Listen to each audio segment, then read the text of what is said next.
विक्रांत का मन वहां से उठकर कहीं और जा चुका था। उसके कानों में ढोलनगाड़ों की आवाज नहीं, बल्कि नीतू की टूटती सांसें गूंज रही थी। उसका दिमाग बार बार उसी वीडियो की तरफ जा रहा था जिसने उसकी पूरी दुनिया उलट दी थी।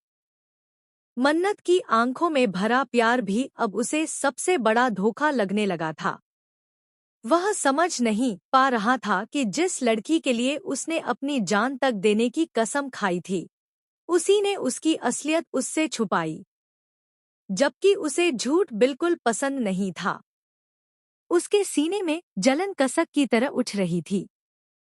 मन्नत बार बार उसकी आंखों में देखकर खुद को समझाने की कोशिश कर रही थी कि वह कुछ भी गलत नहीं कर रही।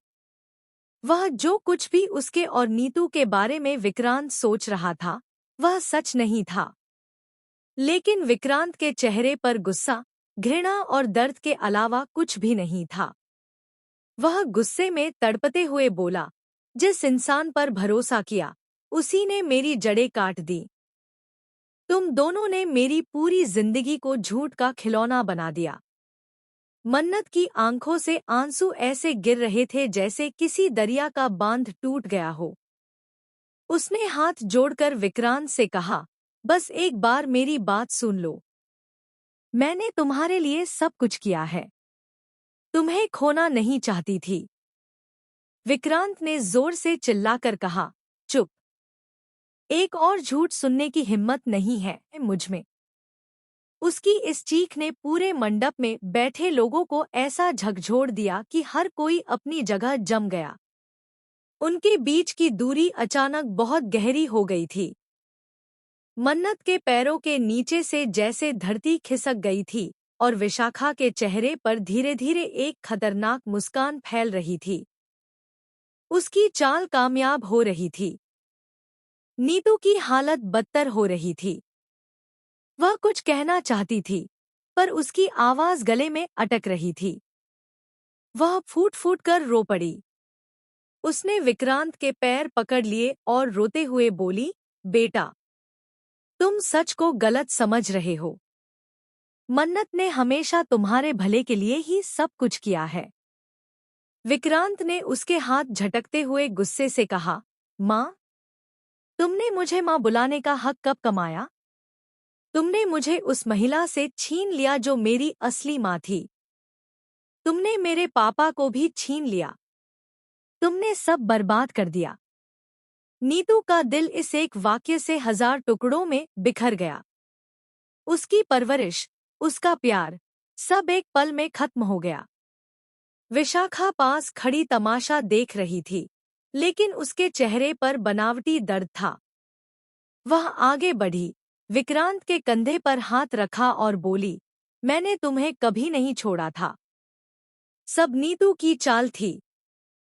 यह कहते हुए उसने एक और झूठ का धागा जोड़ दिया। उसके शब्द जहर की तरह विक्रांत के मन में उतरते चले गए। मन्नत ने खुद को संभालते हुए कहा, विशाखा झूठ बोल रही है। वही तुम्हें नीतू से दूर ले गई थी। उसी ने सब प्लान किया था। लेकिन उसकी बातों से विक्रांत का गुस्सा और भड़क गया। उसने ठंडी आवाज में कहा, तुम दोनों ने मिलकर मेरी असलियत छुपाई। अब कोई भी सफाई मेरे लिए मायने नहीं रखती। उसके चेहरे पर कठोरता साफ झलक रही थी। विक्रांत ने फिर मन्नत की ओर एक अंतिम बार देखा। उस नजर में प्यार नहीं था, सिर्फ टूटे हुए विश्वास की राख थी। हमारा कोई रिश्ता नहीं रहा। तुमने आज सब खत्म कर दिया। यह कहकर वह वहां से जाने को मुड़ा। यह सुनकर मन्नत के पैरों तले जमीन खिसक गई। वह जोर से चिल्लाई, विक्रांत, प्लीज मत जाओ। लेकिन विक्रांत बिना रुके आगे बढ़ता गया। मंडप की पवित्र अग्नि के बीच एक रिश्ता राख में बदल चुका था। नीतू वहीं बेहोश होकर गिर गई और विशाखा की आंखों में अब जीत का नशा चमक रहा था। लेकिन कहानी यहाँ खत्म नहीं होने वाली थी। मन्नत की आंखों में अब प्यार के साथ बदला भी था।